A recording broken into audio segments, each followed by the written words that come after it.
Salam sejahtera, salam sehat. Perkenalkan, saya Stanley Kevin Siombing. Saya akan memberikan informasi seputar tentang sistem informasi manajemen. Nah, ada beberapa yang ingin saya beritahukan di sini seputar tentang teknologi informasi ini bisa mengubah kebiasaan dan cara hidup masyarakat. Bagaimana sih kira-kira teknologi informasi ini tentunya mengubah kebiasaan dan cara hidup masyarakat, di mana teknologi informasi ini berpengaruh pada bidang transportasi, bisnis, kesehatan, dan sebenarnya masih banyak lagi. Tapi kita akan membahas tentang transportasi, bisnis, dan kesehatan. Kemajuan teknologi informasi ini tentunya sangat berdampak dalam kebiasaan hidup masyarakat, yang dimana dulunya kita selalu serba offline atau bertatap secara langsung, kita membeli ke tempatnya langsung. Dan di masa sekarang atau masa yang baru ini, kita tentunya sangat lebih dipermudah dengan adanya sistem online, di mana seseorang yang duduk di rumah sambil memainkan ponselnya bisa menjalankan suatu bisnis, bisa juga konsultasi atau bertanya seputar kesehatan melalui sebuah media aplikasi, bisa memesan transportasi dengan hanya sekali klik saja. Dan ini menurut saya sangat-sangat dipermudah, dan sekiranya mungkin dari penggemar atau viewer yang menonton ini tentunya sangat dipermudah dalam kehidupan sehari-hari dengan sistem online tersebut. Di sini saya akan menjelaskan juga tentang perusahaan modern bereaksi terhadap perubahan di masyarakat, dan bagaimana caranya kita memberikan pelayanan terbaik agar kita mampu bersaing. Ini materi yang kedua. Saya akan memberikan penjelasannya. Pertama, tentunya kita akan memanfaatkan sebuah teknologi di era yang baru ini, seperti kita menggunakan media sosial dengan sangat baik dan tepat, yang kita menggunakan sebuah metode digital marketing, atau kayak kita seperti mempromosikan dengan digital agar produk kita tentunya lebih banyak dikenal dan diminati. Perusahaan ini tentunya harus memiliki sebuah kreativitas dan inovasi yang unik dan tentunya bagus di dalam setiap produk yang kita hasilkan, dan tentunya memberikan pelayanan yang terbaik, seperti kita ramah, rasa membantu yang tinggi, dan tentunya melayani konsumen itu dengan sepenuh hati. Dan dimana kita jika melakukannya dengan sepenuh hati, kita akan melakukan sebuah pekerjaan atau melakukan tindakan itu pasti sesuai dengan hati, dan tentunya akan melakukannya dengan sungguh-sungguh, dan pastinya akan menimbulkan hasil yang baik dalam kehidupan kita sendiri. Di materi ketiga ini, jika kita ulik di sini, ada sebuah pemikiran, yaitu pemikiran strategi, dimana jika kita punya nih sebuah usaha kecil, itu gimana sih kita caranya melakukan atau melayani pelanggan dan memenangkan persaingan. Di sini saya akan menjelaskan materi yang ketiga. Di sini saya tentunya akan memikirkan atau mencari sebuah pemikiran strategi, bagaimana caranya saya mengembangkan sebuah bisnis saya, dan tentunya memenangkan persaingan antara toko-toko. Terus saya akan membuat beberapa strategi, seperti memberikan inovasi yang kreatif, unik, dan yang bisa menarik minat banyak orang terhadap produk usaha yang saya buat.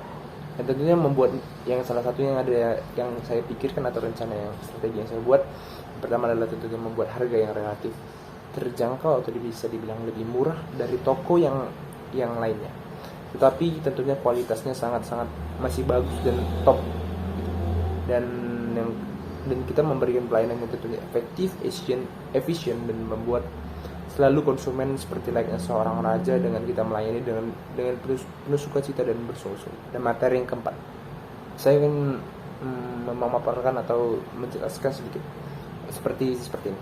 Pernah nggak sih seorang manajemen awal gitu memikirkan bagaimana sih nantinya kita menjadi manajer, kan mengembangkan sebuah usaha di perusahaan besar. Rencana pengembangan IT apa yang akan kita lakukan di bagian perusahaan itu nanti. Nah, sistem informasi manajemen ini sangat berguna. Jadi saya akan memberikan atau menjelaskan tentang sebuah metode yang berguna untuk pengembangan IT di suatu perusahaan besar. Saya akan menggunakan tentunya metode IT Master Plan, di mana IT Master Plan ini adalah merupakan suatu perencanaan jangka panjang dalam pengembangan sistem informasi guna mendukung visi dan misi perusahaan. IT Master Plan ini bersih tentang strategi organisasi atau perusahaan dalam memanfaatkan teknologi informasi sebagai enabler dan menambah keunggulan yang kompetitif. IT Master Plan ini membahas mulai dari visi dan misi organisasi atau perusahaan sampai pada perencanaan manajemen proyek IT. Setidaknya ada tiga alasan yang saya buat. Mengapa perusahaan atau organisasi yang Anda mau lakukan ini perlu kita melakukan IT Master Plan? Karena menurut saya IT Master Plan ini merupakan rencana pengembangan yang bagus. Dimana yang pertama, perusahaan itu membutuhkan semacam blueprint untuk perencanaan investasi, untuk implementasi IT, sehingga investasi IT yang dianggarkan berjalan selaras dengan kebutuhan perusahaan tersebut. Yang perusahaan membutuhkan perencanaan implementasi IT sebagai enabler untuk membantu perusahaan dan mencapai visi dan misi.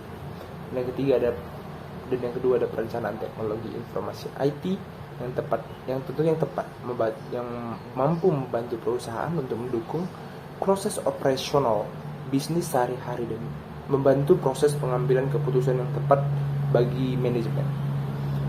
Dalam penerapannya ini, IT Master Plan ini juga memberikan banyak sekali manfaat yang akan diperoleh, antara lainnya seperti perusahaan dapat meminimalkan risiko yang ditimbulkan akibat implementasi IT yang buruk itu, sekaligus bisa menjadi alat kontrol dan parameter yang tepat untuk mengkaji performa dari keberhasilan implementasi IT di suatu perusahaan, serta dapat menjadi dasar bagi perencanaan perusahaan dalam investasi dan implementasi teknologi informasi.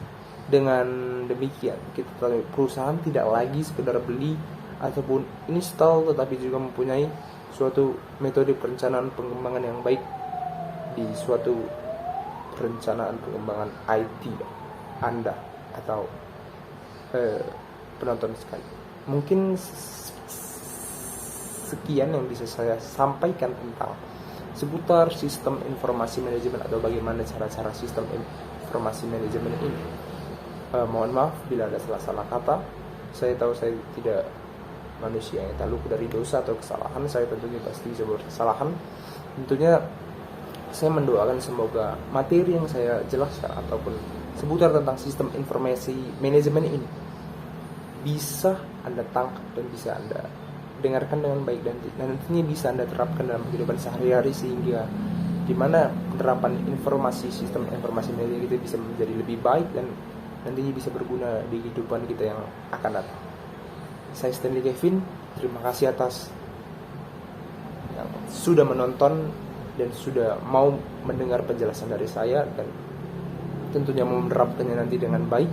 Saya sangat apresiasi itu dengan baik. Saya Stanley Kevin, terima kasih, salam sejahtera, salam sehat.